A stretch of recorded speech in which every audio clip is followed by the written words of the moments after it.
आत्मानुभव का उपदेश, जिनका किसी भी वस्तु में राग नहीं है और भोग का भी सर्वथा अंत हो गया है, तथा जिनका चित्त शांत एवं इंद्रियां संयत है, वे महात्मा सन्यासी जन ही इस परम तत्व को जानकर अंत में इस अध्यात्म योग के द्वारा परम शांति को प्राप्त हुए हैं। अतः हे वत्स, तुम भी आत्मा के इस परम तत्व और आनंद घन स्वरूप का विचार करते हुए अपने मना कल्पित मोह को छोड़कर मुक्त हो जाओ और इस प्रकार अज्ञान निद्रा से जगकर कृतार्थ हो जाओ।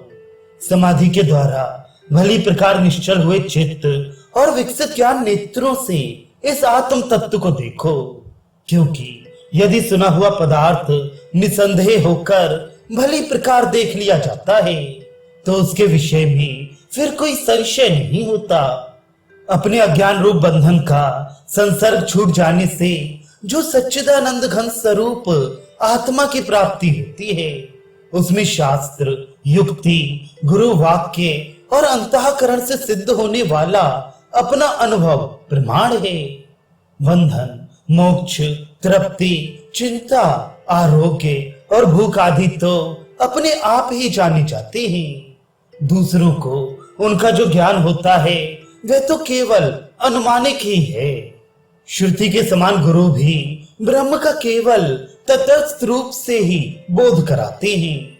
विद्वान को चाहिए कि अपनी ही ईश्वर अनुग्रहित बुद्धि से उसका साक्षात अनुभव करके इस संसार सागर के पार हो जाए।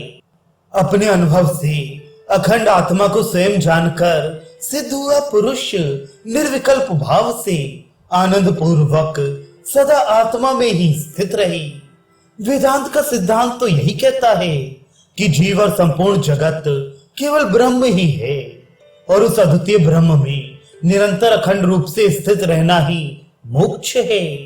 ब्रह्म अद्वितीय है, इस विषय में श्रुतियां प्रमाण हैं।